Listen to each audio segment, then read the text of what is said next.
Je n'ai jamais cru aux histoires effrayantes sur les cimetières. Pour moi, ce n'étaient que des terres où les morts reposent, pas des lieux mystiques où les ombres chuchotent. Aussi, lorsqu'on m'a proposé un emploi de gardien de nuit au cimetière de la ville, j'ai accepté sans hésiter. C'est un travail facile. Faire le tour du cimetière plusieurs fois par nuit, s'assurer qu'il n'y a pas de vandales ou de sans-abri et retourner à la chaleureuse guérite. Le cimetière est ancien. Il a été fondé au 19e siècle, mais on y enterrait encore des gens. La plupart des tombes sont des dalles envahies par les mauvaises herbes avec des inscriptions délavées. D'autres tombes, plus récentes, brillent de marbre et de couronnes en plastique bon marché. Au milieu du terrain se trouvait une chapelle, fermée depuis longtemps et presque détruite. On dit qu'elle accueillait d'étranges funérailles, mais elle n'est plus qu'une faible ombre du passé. J'ai commencé à travailler ici il y a un mois et je me suis rapidement habitué à la routine. La nuit, c'était effrayant, mais pas plus que n'importe où ailleurs dans l'obscurité. Les lanternes brillaient faiblement, le vent faisait voler les vieux journaux entre les pierres tombales et parfois on entendait un cri de hibou lointain provenant de la forêt derrière la clôture. C'était même apaisant. Mais tout a changé la nuit où j'ai vu la première tombe ouverte.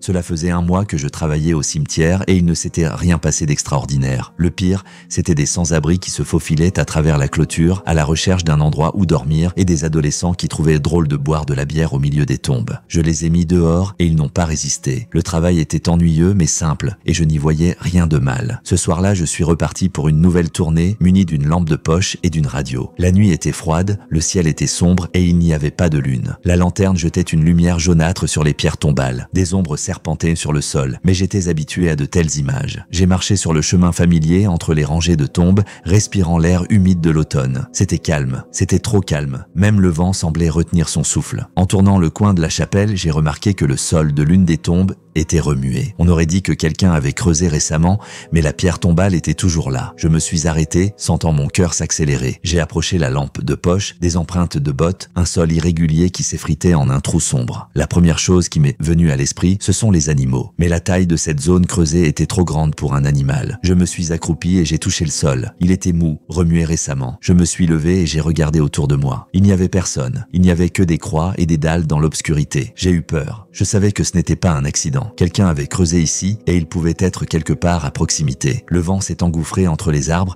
et j'ai senti un regard froid et poisseux se poser sur moi. La nuit suivante, je n'arrivais pas à me calmer. L'image de la tombe ouverte me hantait. Le matin, j'ai fait part de ma découverte à la direction qui l'a balayée d'un revers de main en disant qu'il s'agissait d'un animal ou d'un vieux sol qui s'était tassé. Je savais que c'était un mensonge. J'avais vu les empreintes. Le soir, je suis retourné au cimetière armé d'une lampe de poche plus puissante et d'un canif dans ma poche. Non pas que je croie au danger, mais il valait mieux être préparé. J'ai marché le long du sentier familier, écoutant chaque bruissement. C'est alors que je l'ai entendu, le bruit sourd d'une pelle qui s'enfonce dans le sol. Je me suis arrêté. Le bruit venait des profondeurs du cimetière, là où il n'y avait presque plus de tombes fraîches. Je me suis approché lentement, en baissant la lampe de poche. Les ombres se balançaient entre les tombes et mon cœur battait la chamade. Plus je me rapprochais, plus le son devenait distinct. Quelqu'un creusait. Je me suis placé derrière un énorme monument et j'ai regardé dehors. Là, dans le faible clair de lune, je les ai vus. 3 personnes se tenaient au-dessus d'un puits ouvert. Elles travaillaient rapidement, habilement, sans faire de mouvements inutiles. L'un d'eux a sorti quelque chose des profondeurs et mon corps a été saisi d'une peur froide. C'était un cercueil. Je n'en croyais pas mes yeux. Ils sortirent le cercueil comme s'il s'agissait de leur travail quotidien. L'un d'eux, le plus grand, a rejeté le couvercle. Je ne pouvais pas voir ce qu'il y avait à l'intérieur, mais leurs réactions m'ont fait retenir mon souffle. Ils se sont figés, puis le plus grand a murmuré quelque chose aux autres. Je ne pouvais pas entendre les mots, mais le ton était solennel, voire rituel. Puis, comme s'il me sentait, l'un d'eux a brusquement relevé la tête. Ses yeux fixés à l'obscurité, l'endroit même où je me cachais. Je me pressais contre le monument, essayant de ne pas respirer. L'obscurité autour de moi semblait plus dense que jamais. L'homme qui se tenait au-dessus de la tombe ouverte a soudain levé la tête. Son regard était dirigé directement sur moi. Je me suis figé. Mon cœur battait si fort que j'avais l'impression qu'il s'enfonçait dans le sol sous mes pieds. L'homme n'a pas bougé. Il s'est contenté de regarder dans l'obscurité. Puis, lentement et doucement, il a tourné la tête vers les 2 autres. Leurs silhouettes tremblaient dans la faible lumière de la lune comme des fantômes, mais je les ai vus se tourner dans ma direction. J'ai compris que je ne pouvais pas rester ici plus longtemps. En reculant progressivement, je me suis efforcé de ne rien heurter sous mes pieds. Mais lorsque j'ai fait un pas sur le côté, une branche sèche a craqué traîtreusement sous ma botte. On aurait dit un coup de feu dans le silence de la nuit. Les hommes ont réagi instantanément. L'un d'eux, grand et mince, a murmuré quelque chose et tous les 3 ont commencé à se déplacer dans ma direction. Je n'ai pas attendu qu'ils se rapprochent. Je me suis retourné brusquement et j'ai commencé à courir. Les tombes défilaient devant moi, les monuments projetaient des ombres longues et menaçantes. J'entendais à peine mes propres pas. seulement le bruit assourdissant du sang dans mes oreilles et un son discret, à peine perceptible derrière moi. Il me poursuivait, je courais, sans réfléchir, sans me retourner. Mon corps bouge automatiquement, comme une machine d'horlogerie. Le seul but est d'atteindre le poste de garde. De loin, j'aperçois sa silhouette, noire sur le ciel. Elle semble si proche, mais en même temps, comme hors de portée. Mes pieds heurtent les aspérités du sol, mon cœur bat la chamade, ma respiration est saccadée, je sens qu'ils sont toujours derrière moi. Soudain, il y a eu un coup. C'est comme si la main de quelqu'un touchait mon épaule. Je ne sais pas si c'est le vent ou autre chose, mais la peur explose en moi, me faisant avancer encore plus vite. Je vole jusqu'à la guérite. Je claque la porte et la verrouille de l'intérieur. J'appuie mon dos contre la porte, essayant de respirer. La pièce est sombre, seule la faible lumière d'un lampadaire brille à travers la fenêtre sale. Ils sont là. 3 silhouettes se tiennent à quelques mètres de la porte. Elles ne bougent pas, elles regardent fixement. Mes mains tremblent. Je veux appeler la police, mais le téléphone est sur la table et pour l'atteindre, je dois passer devant la fenêtre. Je ne suis pas sûr qu'ils ne me verront pas. Le temps s'éternise. Je pense à ce qu'ils veulent de moi. Ce ne sont pas des voleurs ordinaires. Ils cherchent quelque chose de précis. Je le sens. Soudain, l'un d'eux fait un pas en avant, puis un autre. Les autres suivent. Je sens ma main se tendre vers la serrure de la porte. Ils s'arrêtent. L'un d'eux penche la tête comme s'il écoutait quelque chose, puis il se retourne et s'enfonce dans l'obscurité. Les autres le suivent. Je reste debout dans l'obscurité, la respiration saccadée. Qu'est-ce que je viens de voir? Et que va-t-il se passer ensuite? Je suis resté dans la guérite jusqu'au matin,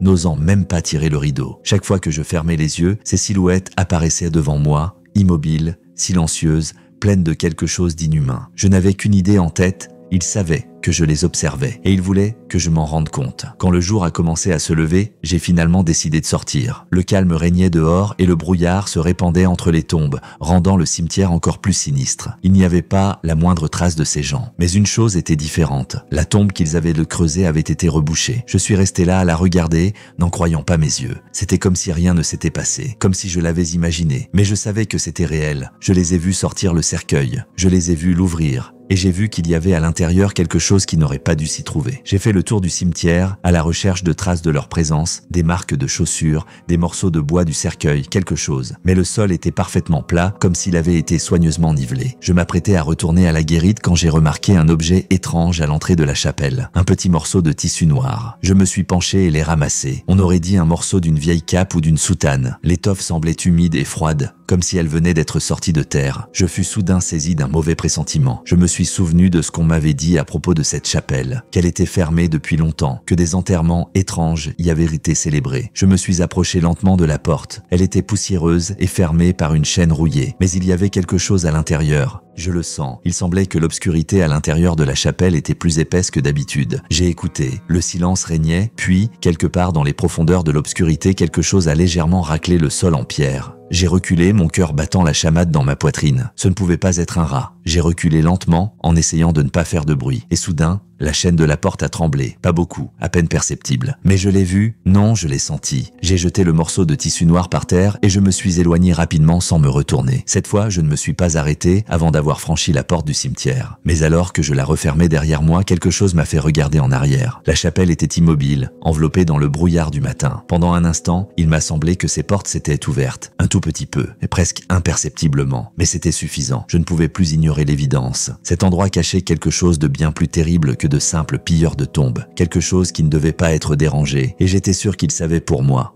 Après cette nuit, je ne pouvais plus considérer mon travail comme une simple routine, car chaque promenade dans le cimetière devenait pour moi une épreuve, où la peur était présente dans chaque souffle de vent et dans chaque mouvement d'ombre, entre les pierres tombales inclinées. J'essayais de me contrôler, de me convaincre que tout ce que je voyais était un jeu de l'imagination, né de la fatigue et de la solitude. Mais au fond de moi, je savais qu'essayer de l'expliquer par la logique était un exercice futile. Les nuits suivantes, j'ai remarqué que le cimetière n'était plus le même qu'avant. Le silence, qui avait toujours été presque apaisant ici, semblait maintenant contre nature et trop oppressant, comme si la terre elle-même retenait son souffle dans l'attente de quelque chose de terrible. J'évitais de m'approcher de la tombe que ces gens étaient en train de creuser, même si j'avais envie de vérifier s'il y avait de nouveaux changements, parce que quelque chose me disait que la terre excavée cachait plus que ce que je voulais savoir. La chapelle, sa silhouette sombre est devenue pour moi le symbole d'une menace inconnue que je ne pouvais pas expliquer, et même pendant la journée, quand je passais devant, je sentais des frissons froids me parcourir l'échine, comme si quelque chose attendait son heure, à l'intérieur,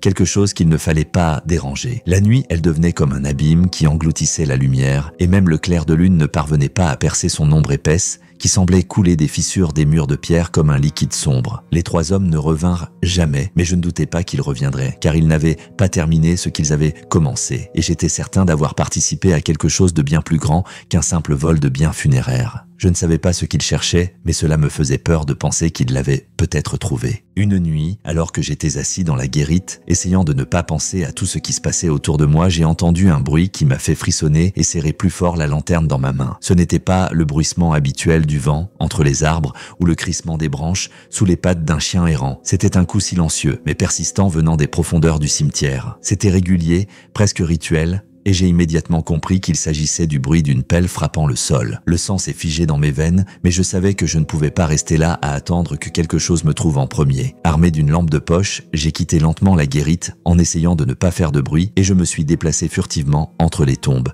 en direction du bruit, espérant que cette fois-ci j'apprendrais quelque chose de plus sur ceux qui viennent ici quand tout le monde est endormi. Les bruits s'amplifièrent, et j'entendis clairement quelqu'un retourner la terre, plonger une pelle dans le sol meuble et la jeter de côté, comme s'il creusait dans un but désespéré, à la hâte, comme si le temps jouait contre eux. Je me suis arrêté derrière un grand monument et j'ai regardé derrière, en essayant de ne pas respirer. Au milieu du cimetière, à l'endroit même où je les avais vus cette nuit-là, il n'y avait qu'un seul homme, et il creusait une tombe avec une telle frénésie que la terre volait dans toutes les directions. Ses mouvements étaient rapides mais mécaniques à la fois, et lorsqu'il a finalement sorti la boîte en bois de la terre, ses mains tremblaient comme si elles étaient effrayées ou impatientes. Il posa soigneusement la pelle sur le sol, essuya la sueur de son front avec sa paume et ouvrit lentement la boîte, à l'intérieur de laquelle se trouvait quelque chose qui me glaça le sang. Ce n'était pas seulement un morceau de bois pourri avec de vieux papiers ou des fragments d'os. C'était quelque chose qui ne semblait pas appartenir à ce monde. Quelque chose enveloppé dans un tissu noir, le même que celui que j'ai trouvé près de la chapelle. Et quand l'homme l'a déballé, je n'en ai pas cru mes yeux. Il y avait un crâne, mais il ne ressemblait pas à des restes humains ordinaires. Sa forme était irrégulière, comme s'il avait été affecté par le temps, qu'il avait non seulement décomposé, mais avait changé son essence même. Et le pire était qu'il y avait des creux sombres là où les orbites auraient dû se trouver. Mais j'étais sûr que la vie était encore présente dans leur profondeur. L'homme la regardait avec une expression, non pas d'horreur, mais d'admiration, comme s'il avait enfin trouvé ce qu'il avait cherché toute sa vie. Et c'est à ce moment-là qu'il a relevé la tête et m'a regardé droit dans les yeux. Ses yeux étincelaient au clair de lune, et il y avait quelque chose dans ses yeux qui m'a fait comprendre que j'avais fait une énorme erreur en venant ici ce soir. J'ai senti tout ce qui m'entourait se figer, et un seul mot est entré dans mon cerveau: courir. Je n'ai pas réfléchi, je n'ai pas analysé. J'ai agi. En sautant brusquement en arrière, j'ai failli trébucher sur les racines d'un arbre. Mais au dernier moment, j'ai gardé l'équilibre et je me suis enfui. L'obscurité était déchirée par le bruit de mes propres pas, et derrière moi je pouvais entendre quelque chose comme une respiration. Ni rauque, ni lourde, mais profonde et régulière, comme si la chose derrière moi n'était pas pressée et savait que je ne pouvais pas m'échapper. J'ai couru à travers les rangées de tombes, ne distinguant pas la route, serrant la lanterne dans ma main tremblante, mais à un moment donné, mon cerveau a refusé de l'accepter. La lanterne ne donnait pas de lumière. J'ai tourné l'interrupteur, frappé le corps contre ma paume, mais il n'y avait que l'obscurité autour de moi. Je savais que je devais continuer à avancer. Quand enfin le poste de garde est apparu devant moi, je me suis précipité vers la porte, je l'ai ouverte, et au même moment, quelque chose m'a touché l'épaule. Ce n'était qu'un contact, léger, presque prudent, mais il m'a arrêté plus qu'un coup. Je me suis retourné. L'homme se tenait à quelques pas, la lumière de la lune illuminant son visage, mais celui-ci était différent. Ses yeux, ils ne reflétaient pas la lumière, ils l'absorbaient. Sa voix était calme, mais je l'entendais comme si elle venait de l'intérieur de ma tête. Quelque chose m'a serré de l'intérieur. Tu sais, je ne comprenais pas ce que je savais, mais à ce moment précis, la chapelle que j'avais vue à l'horizon m'a soudain semblé être une bouche ouverte qui attendait que je m'y engouffre. Je ne me souviens pas de la façon dont je me suis retrouvé à l'intérieur de la guérite. Je ne me souviens pas d'avoir fermé la porte. Je suis resté assis dans l'obscurité et j'ai écouté ma propre respiration, interrompue par la peur. Le matin, quand je suis sorti, le cimetière ressemblait à ce qu'il était toujours. Les tombes étaient intactes. La chapelle était silencieuse. La tombe que l'homme avait creusée n'était plus là. Le lendemain, j'ai démissionné. Mais lorsque j'ai emballé mes affaires et que j'ai regardé le cimetière pour la dernière fois, il m'a semblé que la fenêtre de la chapelle reflétait subtilement la lumière, comme un œil qui m'observait. Si vous avez aimé cette histoire, je vous conseille de continuer. Regardez ma vidéo sur La Maison de l'Arbre, où un lieu de jeu ordinaire pour les enfants cache de terribles secrets, ou regardez mon histoire sur Pit Stop, où une route de nuit peut vous mener à un endroit différent de ce que vous aviez prévu. Abonnez-vous à la chaîne si vous n'avez pas peur de découvrir ce qui se cache dans l'obscurité. N'oubliez pas que certaines histoires ne doivent pas être entendues seules.